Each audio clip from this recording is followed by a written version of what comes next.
mean, right after I sold The Correspondent, I wrote a new manuscript. It was really tough because I felt very distracted by like the noise of the pre-publication and then kind of publication. And so it was the slowest going first draft I've ever had, but I still did it. I still made myself sit down at the desk, turn off the internet, do it. And I finished that manuscript and I thought, this isn't the book I want right now. So I moved it over and I started writing something else. And that's the book I'm working on now.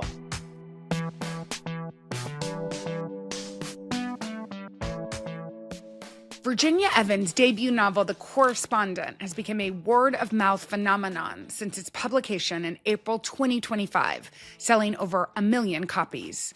The story unfolds in letters to and from Sybil Van Antwerp, a smart, prickly woman in her 70s, whose world starts to expand just when she thought it was about to close for good. Virginia describes the moment in her career as surreal. After 20 years and 7 unpublished novels, she almost gave up on writing entirely, and she was considering law school.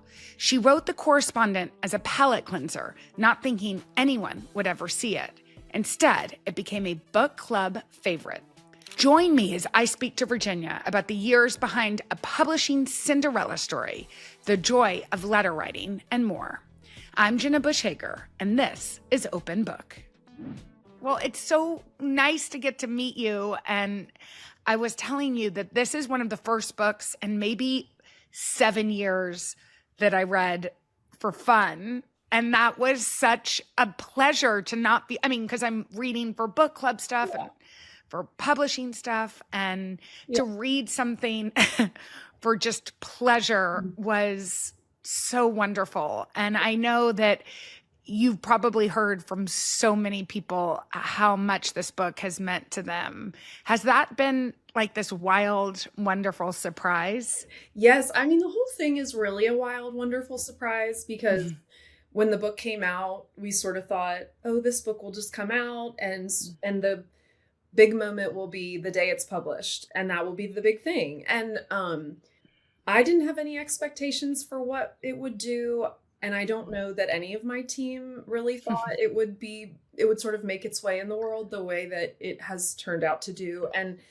And so just, little bit by little bit, kind of early on, hearing from people in these, just here and there, but still walking into most bookstores and they didn't sell it, for a while. Mm-hmm. And then as the book started to kind of really make its way and hearing from a lot of people, it really has been so special and kind of like defies any expectation I ever had, for what it would feel like, I guess. Was there a moment, because we were saying it's an unusual trajectory for a debut novel to break out in the way that The Correspondent has. And what's really cool about it is it really is just like readers, whether they be Ann Patchett or, the local indie bookseller or, mom who has a book club who have recommended it over and over and over again. So how long was it until you were like, wow, like these bookstores are carrying it and people seem to be reading it? How long did it take? Yeah. It came out at the end of April of last year. And then, sometime in that September time, I guess, is when it kind of was taking off without me knowing that it was taking off a little bit. And then they asked me if I would go on like a mini tour. And so I pretty much went to Connecticut. I went to a place in Connecticut and I met Roxanne Cody, and she was saying, this book is like, we can't keep the book. We can't keep the book. And that's when I started to hear booksellers say it's selling, it's selling, it's selling. And then I think that's when it started to really move. This is after you have worked like in the dark you literally wrote in your closet for years. This was, you had written I've read it 7 or 9, or you'd written more than a handful of books. Yes. And not sold any of them. That's right. And I think that type of persistence is so wild because you knew like this was meant for you, this career. Yeah. But it was mad. I think there's something a little bit of madness in that. I think when I look back, it's funny. Somebody asked me recently, do you still have that? Do you still have what it takes now? And I do think about those years of writing without success was also the years that I was having babies and being pregnant, raising children, having babies, toddlers, raising children.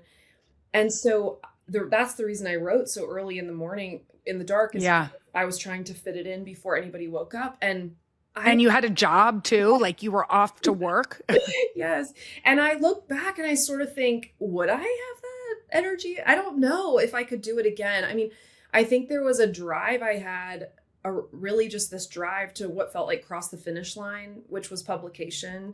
And the drive, it was the first, I mean, even though I have children and, like married and have, other things, the first thing I thought of every single day when I woke up was what I was working on. And it was always the last thing I was thinking about before I fell asleep. And it was this relentless sort of like noise, I would say, finish it. But finishing it meant publishing it, and yes. I don't believe that's what makes writing worth doing, or it doesn't make a thing you've written valid because you've published it. But you can only say that on the other side. I mean, I think before you've been published, that is the finish line. Even if then you can look back and say the value was the work and the writing is the work, not the publication. But that's something you can kind of only, speaking as someone who knows, 20 years of being published, you can't say that until you've crossed the finish line and you have that sense of peace, I think. Well, and especially if that's your dream, right? Like if you want to be a writer, that you want people to have the chance to read it. And there are obviously a million ways now with self-publishing to get work out there. But, part of it is to get it into the hands of readers. Yes. So what was it, do you think, about you that kept yourself like that do you have amazing grit? Like how could you see, and this, I know a lot of writers, many of my friends that are writers have been rejected over and over and over again, and yet they still persist. Yes. And I think it's like such an interesting, and especially in our society now where rejection feels like a failure, yes, because of social media and online culture. It's like, what about you persisted? Yeah. It's funny. It's interesting. You said the word failure, and that because of social media, we think of it as failure.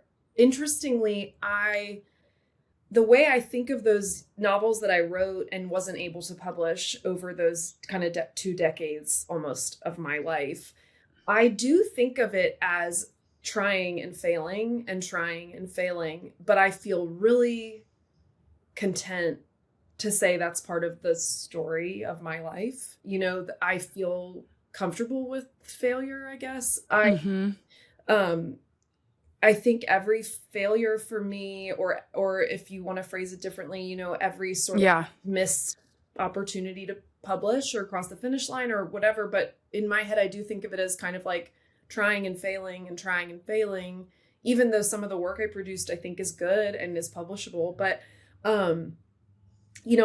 I think about that and I think, well, that, every time I vividly remember those transition moments when I would finish a novel and try to have it published and go through those months of submission and trying, sometimes trying to get an agent. And then eventually I had an agent and then trying to, take out the work. It's this feeling of, in that extended moment of held breath, will it cross the finish line? Will this be the time? And this feeling of, I can do better, kind of in the pause, like that pregnant sort of pause of will it work. And then that sort of seeing it, the writing on the wall, this isn't going to happen. Thinking, okay, then what you can do better. And it still is what motivates me. It's still the thing I remember finishing the Correspondent and thinking I could do better.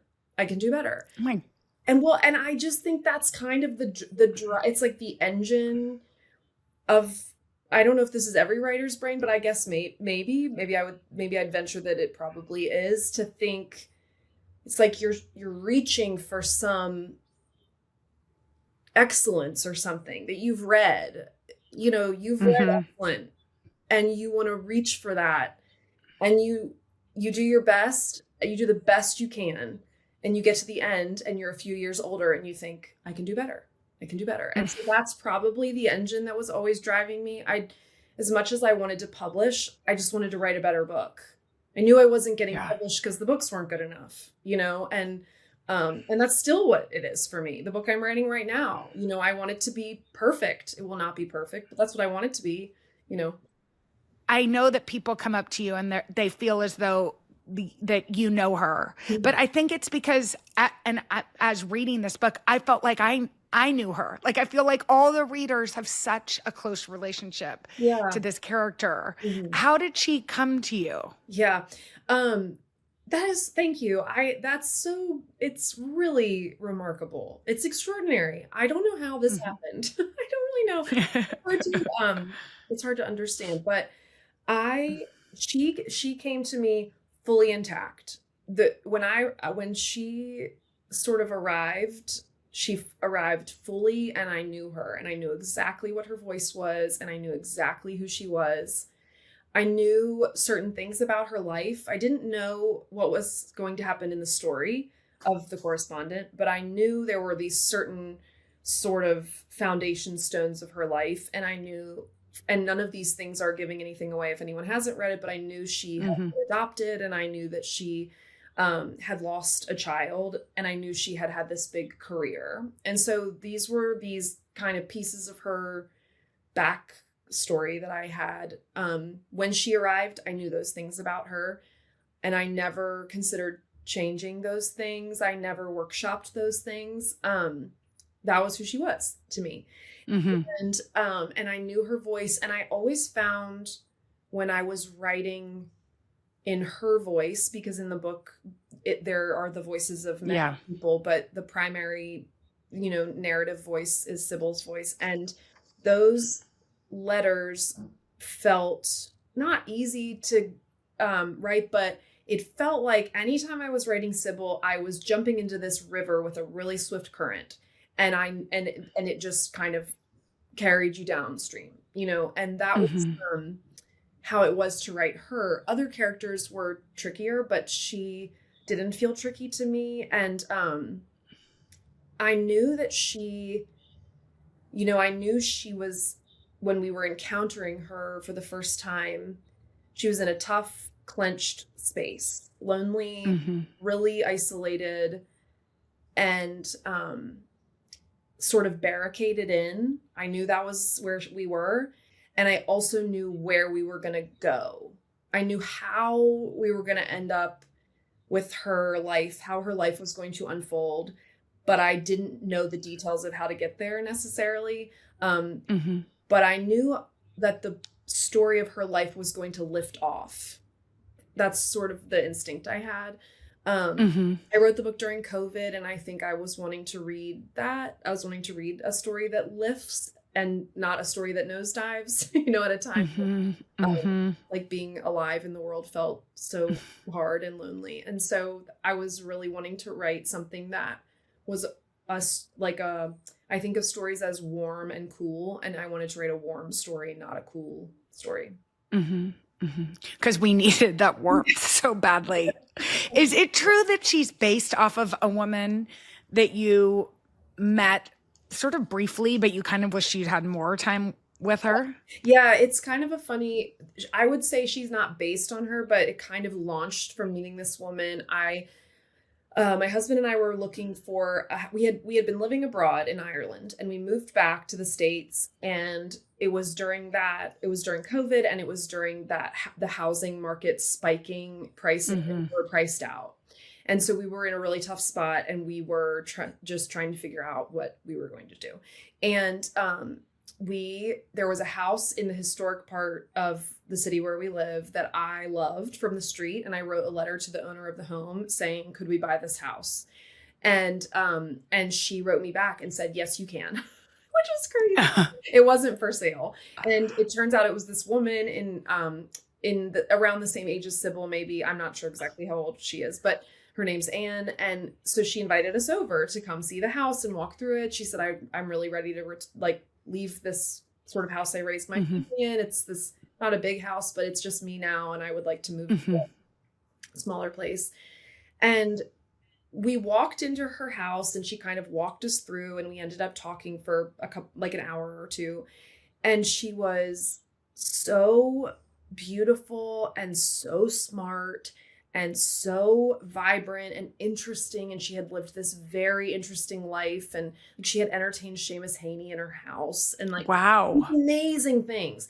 And, and she was she's part of the world of the kingdom of letters, as we say. And she is part of academia and just had this really interesting story. And we got in the car afterward, my husband and I, and that was when sort of the ideas I had about what I was going to write next crystallized into something.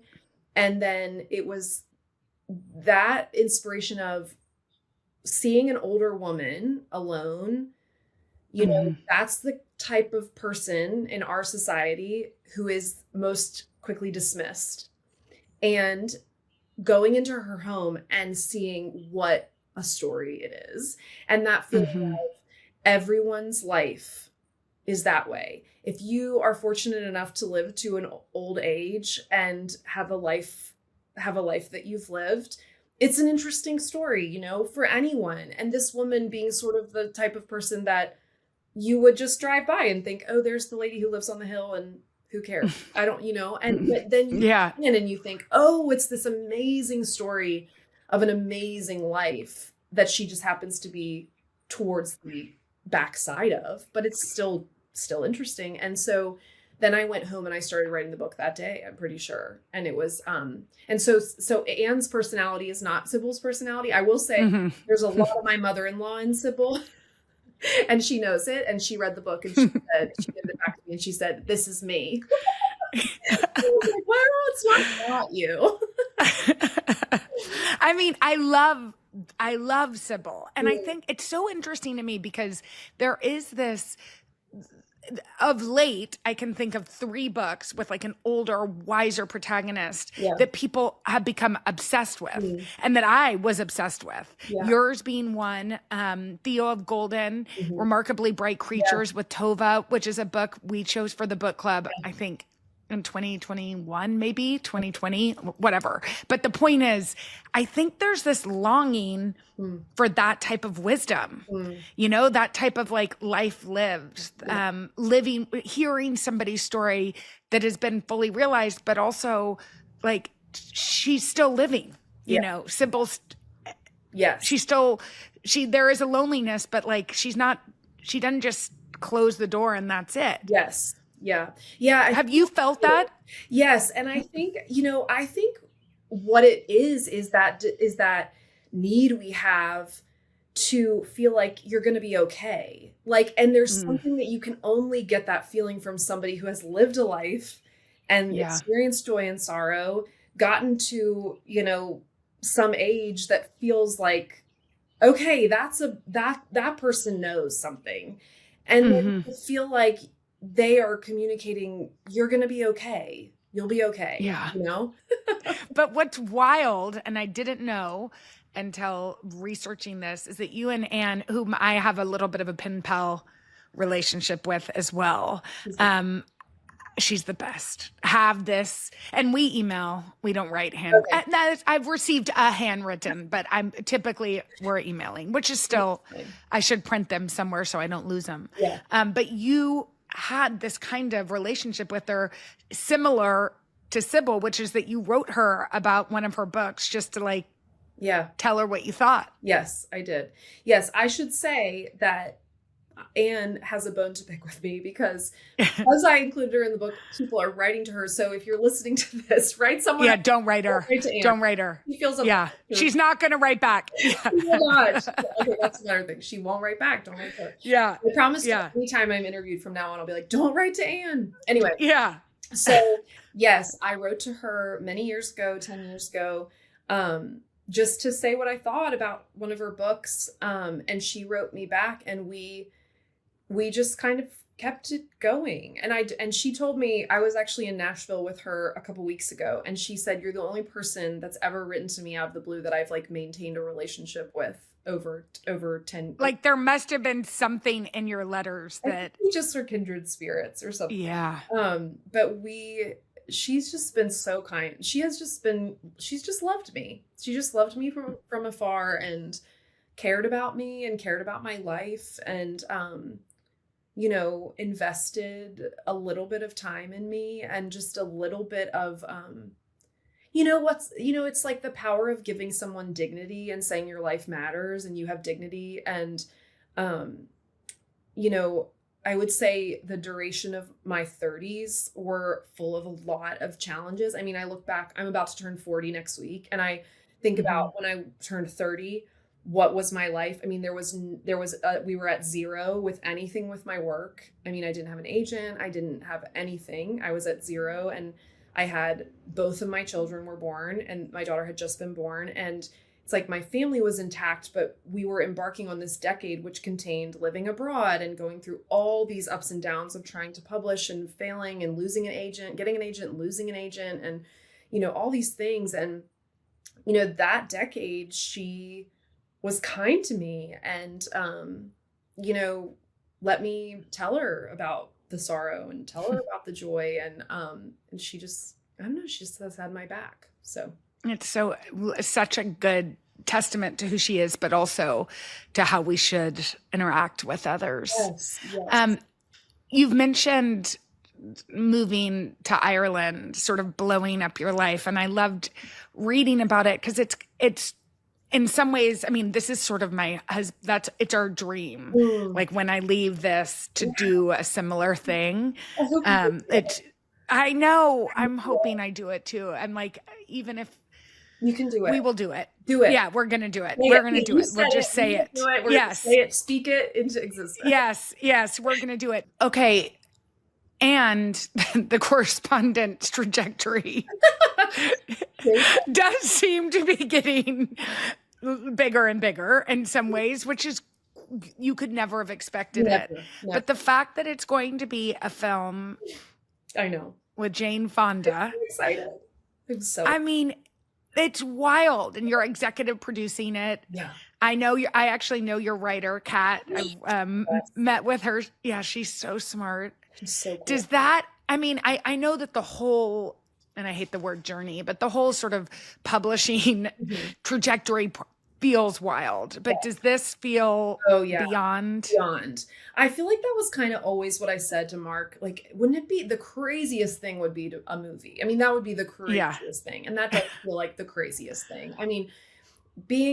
I mean, I have these ongoing email exchanges now with Jane, and we're talking about casting, and we're talking about, I'm kind of like, sometimes I'm just in the current, and I'm just doing the things and answering the emails. And then sometimes I sort of step back and we sit down on the couch and he pours me a glass of wine and I'm like, what is happening to us?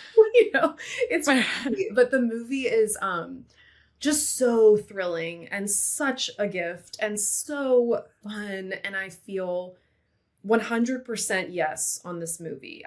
Kat's vision for writing it into a screenplay is just deadly. It's so good. It's just exactly right. I mean, she's doing far better than I could ever do on my best day. And I trust her totally.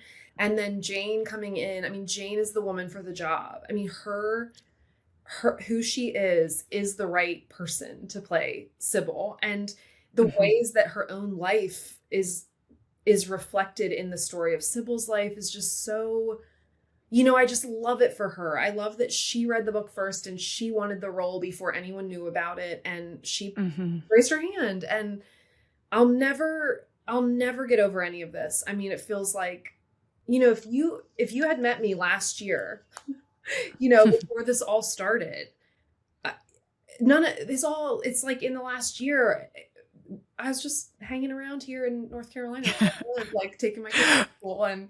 But it's such good advice for aspiring writers or really anybody with a dream, because I think we live in a world that's so fast and we expect instant gratification.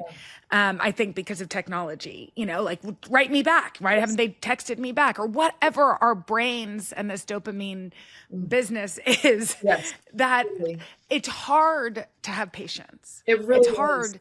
to write 7 books and not have one published. It's hard to still keep going. It's hard to publish a book and not necessarily not hit the New York Times bestseller list for months and months and months later. It's such a good example of the patience it takes to be human, Gosh, you're so right. And it's like, if you had said to me, I remember being in my early 20s and hearing this author speak one time at a book event or something. I don't remember who it was, but I remember her talking about her path to that moment and how it had been long and full of rejection. And I vividly remember where I was sitting, and I remember watching this woman speak, and I remember thinking, that will not be me. Mm-hmm. And it's not going to be that hard for me. It's not going to take that long for me. I will do it better. I can skip over the heartache, because I can work harder and I can be better. But it turns out you can't, and everybody's like story of how they get to the, and some people don't get to have their dream. Yeah. And I know that, and it could have been me that didn't. But whether it takes, some people write a killer book and sell it and they're off to the races. I've met people that was their story, and well, that's your story. And I honestly don't even feel bitter about it, because I do think what it's crazy to say this now, but like, would I do it again? If you had asked me, would I do it again 2 years ago, and I'm like laying on the bathroom floor, like with tears rolling out of my eyeballs and thinking I can't take another no, I would have said no. I wouldn't wish this on my worst enemy. But now what I have inside, which is like a lot of courage and a very thick skin, and a really like an ability to be rejected and say, it's not like, it doesn't make me bitter. It makes me think, okay, you have to do better. You can do better. And I think all of that, I just look back and I know it. I don't know that I would do it again. I don't think I would do it again, but I'm not sorry that it happened. And I know that everything that I have is a gift to be able to write better. And honestly, what like suffering teaches you is empathy, and what better like groundwork for meaningful fiction than empathy. And so like, because of the difficulty that my life has had, and because of the reader, I feel very full to overflowing with empathy. And I'm thankful for that. How has the process of writing your next book been for you? I've just talked with a lot of different authors where success can be this incredible thing, but sometimes it can also add a pressure that, I think you said this, but you wrote this book thinking nobody was going to read it. So there's an audacity and sort of a freedom. Yeah. So how is it? And I hope it's going great. How is it going writing your next book? Well, it's interesting. I wonder if this had happened to me, this goes back to what we were just talking about. If this had happened to me earlier on, I think I would have been paralyzed now. But my whole adult life, all of my 20s and all of my 30s, I wrote a book, and the next day I started writing a new book. So my brain is like fully conditioned to finish writing something and start writing something else. And so, right after I sold The Correspondent, I wrote a new manuscript. It was really tough because I felt very distracted by like the noise of the pre-publication and then kind of publication. And so it was the slowest going first draft I've ever had, but I still did it. I still made myself sit down at the desk, turn off the internet, do it. It was, and I finished that manuscript and I thought, this isn't the book I want right now. So I moved it over and I started writing something else.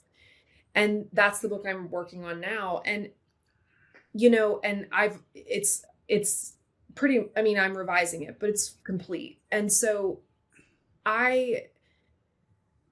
you know, because the Correspondent sold in 2023. And so now we're later. So I've had time, and it's one of the gifts of the story of my life is that I taught myself to go back to work the next morning. I mean, like every day, go back to work the next morning, no matter what, no matter how many times somebody said no, I still did it. So it's very grounding for me. It's very natural for me to like sit down and put the words on the page. And so I have been able to write this book. I will say what you're talking about, which is the sort of now people are waiting for something from me. Yeah. Like including me.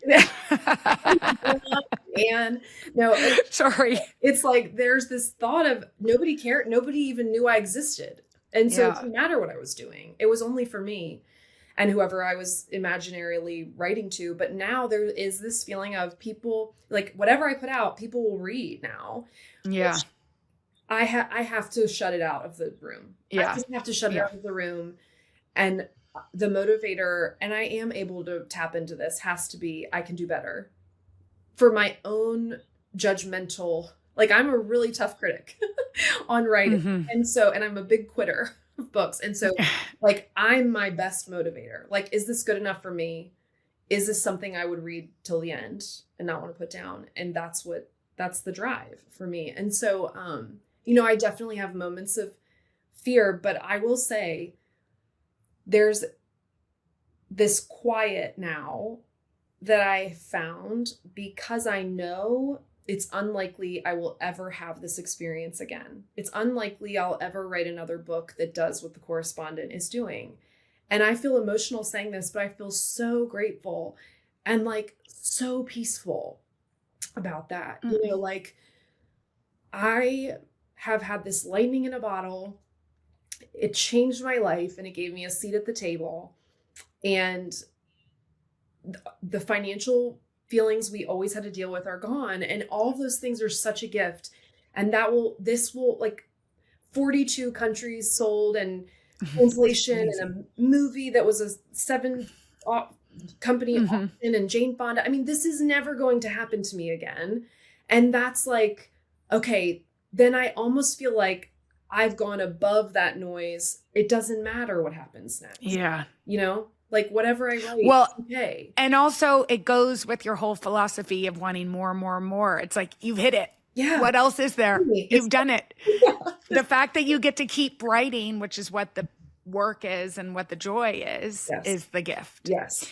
I will say you said seat at the table, and it brought me back to the fact that you had dinner with somebody whom I admire so much. Yes. And she's also a book correspondent of mine, which is Oprah, who the fact, like, by the way, only Oprah, like, it was so brilliant because always when I was like young or, you know, you have those conversations where you're like, if you could have dinner with like 6 people alive or dead, who are they? You know, and mine were always filled with, you know, Toni Morrison was there and whoever else. Mine were always writers.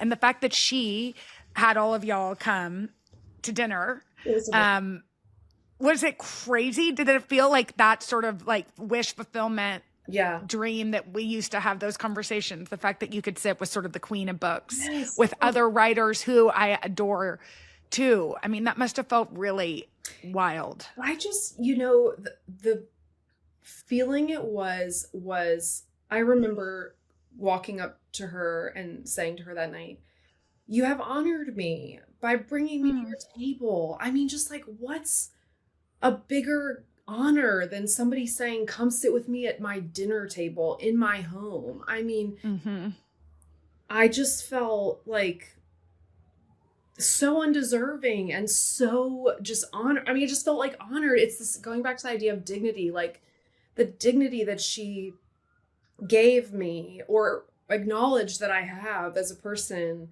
by inviting me to come to her house and be welcomed there. I mean, I'll just never forget that. And my husband came and it was like, and then she knew him and his name and my children and my children's names. And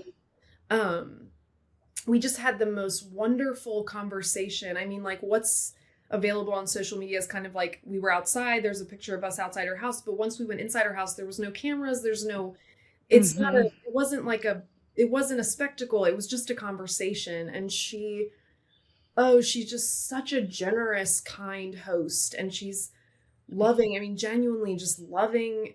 She loves everybody who comes into her orbit. She gives love. And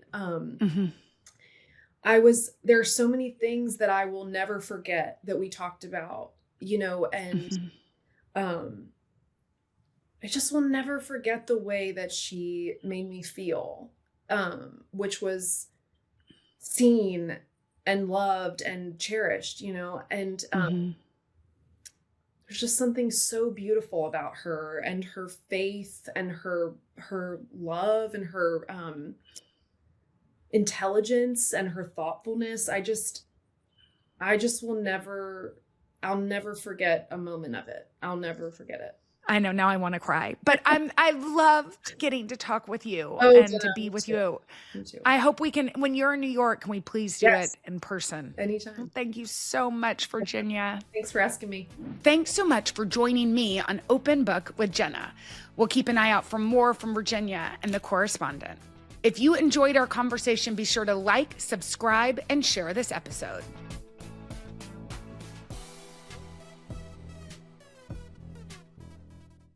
Hey, thanks for watching. And don't forget, you can catch the Today Show every morning on NBC or take Today when you're on the go. Just follow the Today podcast on Apple Podcasts, Spotify, or wherever you listen.